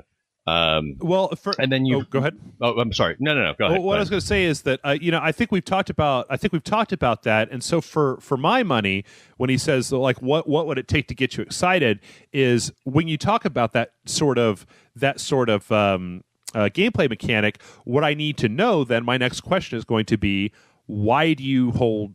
What do you get from holding the territory? The problem that I've had with The Division is not necessarily anything specific about the shooting or the gameplay. It's just that like it looks like a third-person squad-based shooter, and we have this is not the first third-person squad-based shooter to ever be created. So what I need to know is why am I shooting those guys, right? Well, come on. I mean, what do you get from holding the territory? What do you get from playing all the way through the game? You can say that about anything. You get the satisfaction of beating the other guy. That's what you get. No, see, I don't think that's really. I mean, well, it depends. See, once again, it depends on whether we're talking about a single player game or we're talking about a multiplayer game, right? Sure. You ask, like, what's the point of beating the game? Well, for me, usually the point of beating the game is I want to see where the story goes, and I haven't heard that much about the Division story. There was a big catastrophe. It's kind of the post-apocalypse. You've got these special ops teams that are trying to kind of retake society or whatever. Okay, that's great. That's a premise, but what I need then is like a plot line or a bad guy or some characters or just something to hold on. It would be like saying, you know, why it would be like showing Call of Duty multiplayer and going, you know, what is the most exciting thing to you about Call of Duty multiplayer? And I'd be like, well, I'm not really into Call of Duty multiplayer. So yeah, I'm anticipating the Division. I'm looking forward to it. But if someone said, "Oh, it was canceled. It's never coming out," my response would be, "Oh, well, okay." Or you know, I guess maybe the one thing to say about the Division is if they came out and they said there is no narrative in this game, there is no single player, this is a multiplayer game, this is an MMO, right? So then if that's the case, then the point of doing these things is you get a guild of people together, you join an online community full of people, and you keep assholes from taking over your base because those guys are assholes, and we're all the Rage Slide crew. So if that's the case, all I need to know is that. It's just so far we've seen very small groups of people fighting the computer. So, right. You need more information. I think that's fair. Yeah. Because right now it just to me looks like a very pretty but very generic third-person shooter, and I just need to know why. Or on the other hand, like you look at Gears of War, right? You say Gears of War could have a very generic trailer that was just, oh my god, you see that gun has a fucking chainsaw on the front of it? Like that's enough to get me excited. But like, oh look, we've got drones. Well, that's kind of getting a little played out. You know, we've got everybody's got drones now. You know what? I actually feel like this ties very much into Destiny.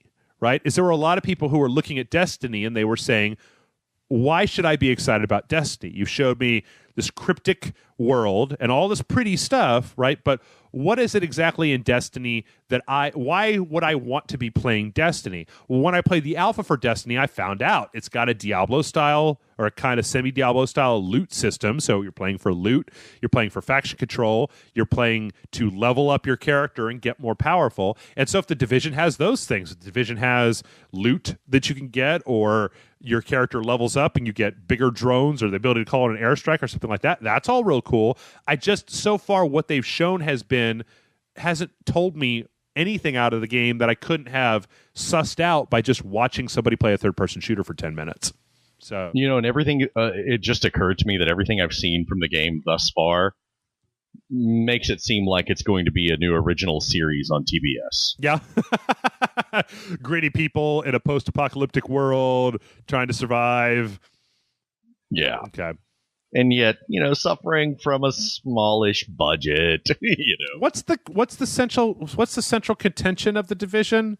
I don't remember. There was like a disease or something, and society is It was like on money. It was a pandemic collapsed. Or something like that. Oh, that's right. Yeah, there was a virus that was passed around. It was on money and everything, and so it just like wiped a bunch of people out. And it's people in New York trying to protect their turf, so to speak. So yeah, let's see. Let's see. In the game, a disease... I'm reading this directly off the Wikipedia page, folks. In the game, a disease that spreads on Black Friday causes the United States to collapse in 5 days. The player is part of a group called the Strategic Homeland Division, or the Division for short. The group was established to combat the threat brought about by the outbreak and are given direct authority by the President of the United States to do whatever it takes to save what remains in a massive multiplayer online situation, pitting them against AI as well as other players in the game. So the question becomes, once again, what do you get out of saving what remains? So that's all, and that's all I need to see. I mean, I want to see it. I feel like we got a little bit burned on Watch Dogs, and so I may be slightly more cautious about going into this. I mean, you compare the Division to Far Cry 4, right? I think Far Cry 4 made it instantaneously abundantly clear why you want to be playing Far Cry 4. Like, oh my God, did you see that ship blow up? And did you hear the radio in that cab? And then he jumped off of a cliff. I want to do all that stuff, Anyway. All right, let's see. Next one comes in from Illegal Swede. Sorry. That motherfucker. Says, hey there, Jeff and Jason. During E3, I got into a discussion with one of my friends who said that she disliked games such as Sunset Overdrive and Dead Island 2 for being too silly. Now, I get that taste is subjective, but I thought it was pretty narrow-minded of her to discount a large portion of games that many would consider fun because of a particular theme, gameplay mechanic, or art style. There's also an underlying hypocrisy here in that she likes the Fable series. So my question is, what do you think of narrow-minded gamers and people who don't even give particular games a chance? Thanks, guys. Keep on raging, Illegal Swede. P.S. She is the sort of gamer who believes that the only good games to come out of E3 were Call of Duty, Assassin's Creed, and Batman. PSS, I think you mean PPS, Illegal Swede. Sorry about beating you on your birthday. Illegal Swede! I don't know. I mean, that just sounds like a personal preference thing to me, right? Yeah. I mean, she's wrong. But, yeah, it's... I don't know. You can't really make people like other stuff. It just sounds like she's kind of mainstream, not looking into any other of the exciting things that could be coming out. But, yeah, she's, well, all you can do is just play things around her and like, oh, now you like it. Now you want to get on there. You know what, though? I look at, I could see where a person might watch that E3 trailer for Sunset Overdrive and be a little bit turned off by it. Oh yeah, I was. Yeah, I mean, I like a certain type of silliness, like Monkey Island. Mm-hmm. But I look at Sunset Overdrive and I just think, oh, fuck you. I mean, it looked like a giant. I just want to fight. I want to fight that guy. Yeah, like the character that came out. I mean, he looked like he should be trying to get you to buy Mountain Dew Code Purple or whatever. Like the new extreme. This is the Doritos Loco Mountain Dew flavor you've been waiting for your whole life. Yeah. So I could see. I mean, I could see that. Plus, there are some people out there who don't. It feels very 90s. Yeah, I agree. And the Dead Island 2 trailer was also had a little bit of that silliness, especially with all the the guy running and not seeing all this shit happening behind him. And I there are some people out there, Jason, we know them. They only like serious movies, right? Oh yeah, right. Be people who would maybe watch, and I don't know if this is good. This is probably not a good comparison, but fuck it, I don't care. Who would rather see like Chris Nolan's Batman films and then dismiss Batman the Animated Series as just being some cartoon. Yeah, I tried watching one of those. It was goofy. I didn't like it. I will choke a motherfucker. I swear to Christ. But people like that, right? Who they want serious, gritty, kind of stuff, and they just don't want anything that's lighthearted. Oh yeah, totally, yeah. These are people who can't appreciate the original Batman TV series, which is fun and silly. It's stupid, but. It was meant to be. Yeah. I don't think it was a failure. I think it succeeded in what it was trying to do. But yeah, if it's all just a matter of taste, really. Mm-hmm. Also, Illegal Swede, I would say, don't try to change this person's mind. Whatever you do, you will probably just drive them further and further into their own little ball of media that they want to deal with. Plus, I mean, I don't know. There's also some question. I mean, and this is just one of those things that we don't know about the person that you're talking about. But, some people have a very limited... I have a very limited amount of time that I'm able to invest in video games. And so if you know that you're going to like Call of Duty, Assassin's Creed, and Batman because you liked the last Call of Duty, Assassin's Creed, and Batman, what would be your incentive to spend your hard-earned money on something like Sunset Overdrive when you look at it and go, it just doesn't look like a thing that I'd be interested in? Yeah, and that's fine. Yeah. But I don't know. You don't have to be so narrow because sometimes you will find stuff that surprises you. Absolutely. Well, by doing that, I mean, that was to be the same kind of person that would probably look at something like the Grim Fandango remake and go, I don't know, that looks kind of stupid, and then never play it. Yeah, don't you fucking do that. Do not do that. All right. Let's see how much time we got. Okay, we got a few more minutes here. We got 2 more questions and then a really lovely email that was sent to us that I just wanted to read on the air. This next one comes in from Oscar. Oscar says, "Dear Jeff and Jason, greetings from Costa Rica. First of all..." Right on. What's up? No, I just said right on. Okay. First of all, I want to thank you for all the great content you put up on the site. Have been a long-time listener since Dicks Out of Nowhere. And we don't say Dicks Out of Nowhere enough anymore. We don't. I was talking to a friend of mine a few days back, and we were discussing the involvement that people have with some characters in video games. He said that he does not get invested in a game when he's the one who creates the main character like you do in Skyrim. What do you prefer? Free character modeling and a generic enough history so that you can fit your character, or like non-customizable, already created characters? Thanks for answering my mail and keep up the awesome job, Oscar. This is actually one that we probably talked about before, but we have. I thought it might be worth bringing up. It's been a little while. Yeah. I think there's an argument to be made for both of them. But I have to tell you, all of my most I actually believe it or not, place a lot of value on emotional moments that you get out of media. Okay. Like, my favorite moments in a movie, where the music swells and the hero makes some bold proclamation, or spoiler, at the end of Red Dead Redemption, when John Marston puts his family on the horse and just says, "Go, don't stop, ride as fast as you can." Mm-hmm. That gets me, I mean, that stuff like that. And in games, I feel that you can't really do that unless you have a character that is crafted by the people that are telling the story. Mm-hmm. Now, it's also fun to make your own guy, like in Skyrim, your Cypher, your Gordon Freeman or whatever. Mm-hmm. And even though I guess Gordon Freeman's not really the best example, but he is. they are giving you a vessel to inhabit, as the player. I think there's a lot to be said for that too. Me, I prefer the one where it's a well-written character that you identify with, because I don't know. I still don't feel like it's actually happening to me. For any of the emotional moments or big plot twists in something like Skyrim, I never felt that tug. But with Mass Effect, which kind of straddles the line between the two, A little bit, yeah.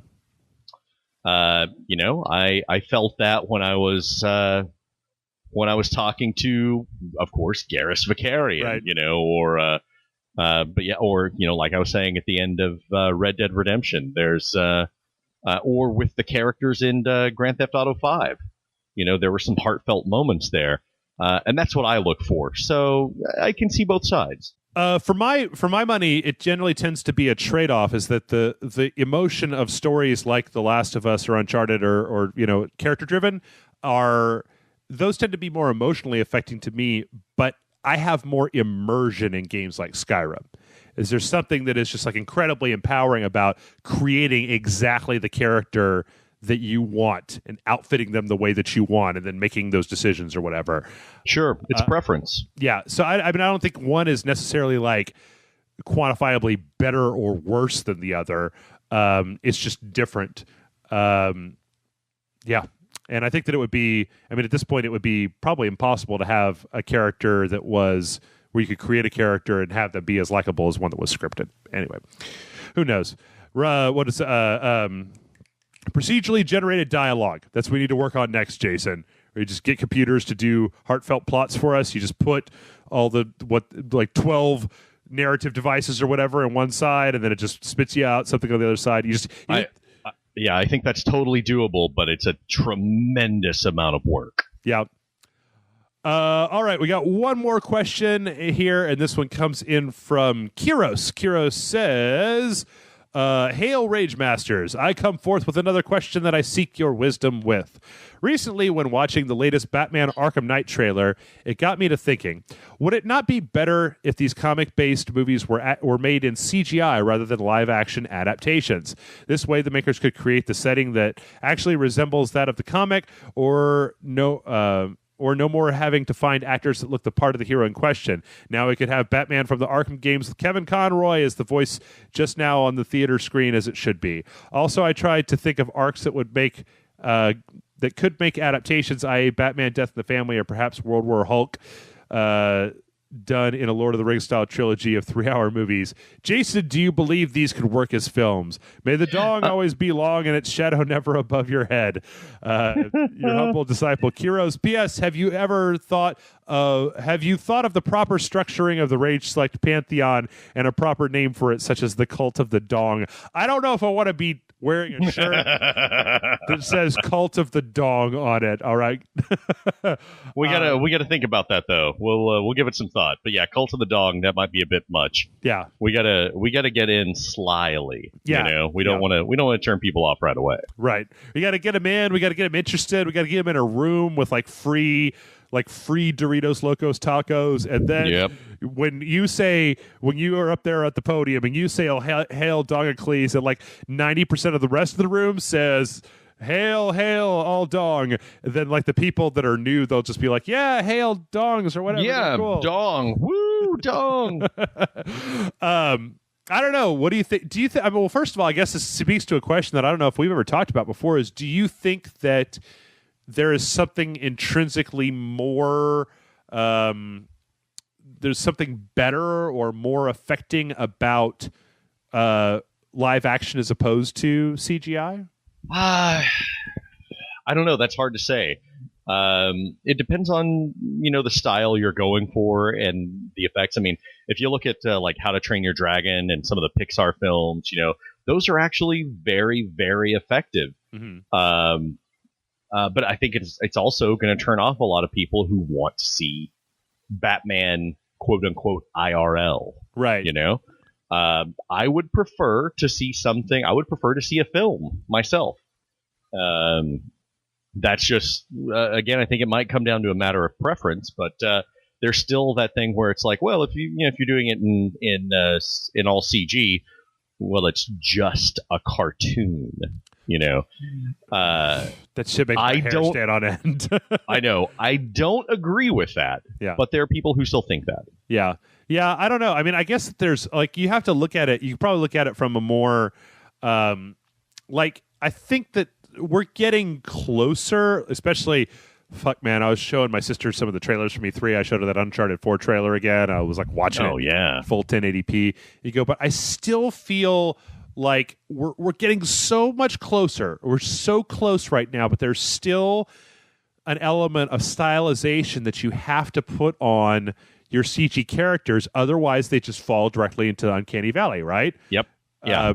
As if you try to make, look at all the movies that have tried that. What, Beowulf? What were some? There was a couple. What, Mars Needs Moms was one where it's just like, if the difference between looking at something that's made in CG and something that is a real person is when you try to get your CG too close to that, then the brain rejects it like crazy. And so by stylizing it, like I looked at, just for comparison's sake, if you made a movie that was in the style of that Beware the Bat show, oh man, I would hate that shit, right? As I was just like, I don't like this. It looks like Team Fortress 2 Batman, right? Yeah, it looked terrible. On the other hand, I mean, if you took like the Arkham Knight, like the cut scenes that they've been doing and stuff like that, you made a full movie out of that. But it still wouldn't get the respect because people would say, "Oh, this just looks like a video game." I start to think that I think there's still a bit of a disconnect that we have, even when we have extremely well put together cartoon. I'm not going to sit here and say that I'm not empathetic with all right, Elmer Fudd's carrying Bugs Bunny down at the end of that cartoon, right? The Valkyrie one, right? Whatever the Wagner one. Yeah. And I'm just like, oh, it's a Bugs Bunny. He's dead, right? I am emotionally affected by cartoon characters that are not fully realistic or whatever. I still think that you get the maximum amount of empathy from the most people when their brain sees a human being and not something stylized. Sure. Right? Yeah. That's still going to... You had these hyper-stylized characters in that exceptionally manipulative first 15 minutes of Up. Yeah. And that definitely elicited responses. Yeah, but that you know what? The beginning of Up could have been, if they had done that with live action, it probably would have had a similar, if not more destructive influence on me. And if they had done it with circles and squares, it would have been just as sad, because Disney's got that shit clocked, man. Yeah. They know how to make you fucking cry. I don't know. I'm a big fan of animation. Fuck, man, I went to college to learn how to do it. And I'm a big fan of doing that stuff. I don't know. There's a part of me that says that if we could just get behind big budget CGI movies that were not, because how many really serious, or not serious is the wrong word. How many adults maybe not even the right word, but I'll explain. I'll qualify it. How many full-length feature CGI movies do we see that where children could not go watch those movies in the theater? Not a lot of American ones. Maybe, less than 5. CGI. I'm just trying to look up a list of CGI feature films, because it seems like can I sort this by release date? Yes, I can. Because it seems like if you're going to go to all that, or that they're still, maybe they're in the same realm that video games are in, right? Where people look at animation and they just go, yeah, that's for children, right? I think so. So if you put the new Batman movie out and it was all CG, they just, it's for just kids stuff. I believe that is exactly the case. Agil, Book of Life, Asterix, How to Train Your Dragon, Rio, Lego Movie, Frozen, Cloudy with a Chance of Meatballs. I mean, anything where somebody gets shot in the face. The Raid 2. That was a CGI movie, wasn't it? Resident Evil yeah. Damnation. That's probably the last one that I can see. Oh, yeah. But those are not really very good. Well, I never saw Damnation, but the last one I saw was just Yeah, it was okay. Yeah. I don't know. I honestly think that until people... I think that we're just now getting to the point where people will go see comic book adapted movies, the last 3 years, without just writing it off as bullshit, oh yeah, it's like Blade or whatever. At least Blade got people who liked vampires into seeing it. Right. So yeah, I don't know. I personally think that if we gotta, what they need to do, Jason? You know what they need to do? They need to make that World of Warcraft movie with Blizzard cutscenes full length. And when they show you the trailer, people will just be like, what the fuck? That looks so good. I have to go see it. Too late. They already finished filming it. Damn it. Yeah. All right. Well, that's all the questions that we have. But I have one more email that I'd like to read that it put a smile on my face. I think it'll put a smile on your face too, Jason. Hi, guys. Let's hear it. It says, hi, guys. I go by Vesico on the site. I've been following you ever since your first episode on that one site that we can't talk about anymore. That's over. It was spill, whatever. To be perfectly honest, I wasn't so much into video games before I started listening to you on a regular basis. This helped me understand and appreciate video game culture more and motivated me to play and try out different games. In fact, today I'm starting my new job at Ubisoft. What? So far, it looks like a pretty awesome place to work, and I'm sure that if it wasn't for you guys showing me how awesome games actually are, I'd be stuck in a cubicle somewhere working something I hated. Thank you so much, guys. I'm sure that without your influence, this wouldn't have been possible. Rage on! So... yeah, we are truly doing the Lord's work. I just want to hear back from Vesico in like a year, and he's just like, Yeah, I made an Assassin's Creed game, and then Ubisoft fired me. Oh shit! Oh no! Don't jinx it. No.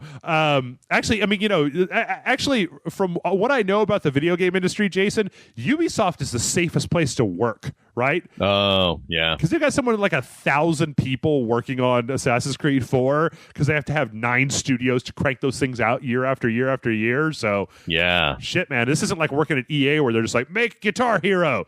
Did you make it? Excellent. You're all fired. Get the fuck out of here. Jump into this pit full of crocodiles. Right. But no, I'm super, super happy. And I find emails like this to be somewhat staggering. And I'm just like, do what? Yeah. Congrats, Vesico. Keep us posted. Yep. And hey, if you ever need to get some sweet scoops out to the people who would like scoops, I'm just going to say. And that, ladies and gentlemen, is our show for the week. Jason, I think the reception from Venus has been especially good today. I think so. We'll have to check in next week. I think we're going to get you over to, Saturn, Jupiter. What's your favorite planet in the solar system, Jason? Kind of dig Uranus. Boom. What, did you expect something else? Well, I thought it might have been a snarky comment about, it's called Earth. It's where I keep all my tacos. By the way, can I ask you something real fast before we go, Jason? One last little Yes. Yesterday, I was driving home and I stopped at a convenience store and I was there and I saw it was a 7-Eleven, and in the front window they had a thing that was what was it called? It was Doritos Fully Loaded. Oh, I know. It's like a Hot Pocket full of Doritos flavored stuff. Okay, I was looking at this stuff and I was like, as near as I haven't tried it yet. Okay, as near as I can tell, what they've done is they've taken Doritos and then they've made the outer shell like a quarter, like another eighth of an inch thick, and they've basically made it, and they put the cheese inside of the Dorito and then deep fat fried it. Is that what I'm looking at here? Because it was like, that's what it looked like to me. Get 5 for $5 or something like that, and I was like, why would you ever eat one of those? It's just solid. It's God. You'd be healthier eating Doritos. Like, I'm gonna do it, but I need to set aside a full day where I have plenty of time to shit blood. Oh, holy God! I'm looking at this. It looks like it comes in like a box. It looks like a McDonald's fried pie, and it's got like a little pull tab on it, and they're all just shoved in there, fucking all over each other. Yeah, this is the worst goddamn thing I've ever seen in my entire life. If my stomach had a dick, it'd be hard right now. I'm starting to think like, I getting on the show, and you guys, I hear myself talking. I hear what I sound like now with all this stuff that I say all the time. But on the other hand, are we really at a point in human history that we needed to put cheese inside of the cheese corn chips and then fry them? Like this? Hell yeah! Really? It's progress, man. Jesus Christ! All right. Well, that's our show for this week. If you guys want to send a question in, send it to mail@rageselect.com. It's mail@rageselect.com. Jason, good luck on your trip to Uranus. We'll catch up with you next week. I hope that you don't get jacked by like ice pirates or space wizards or anything like that. I'm ready for them. That wizard's from the moon.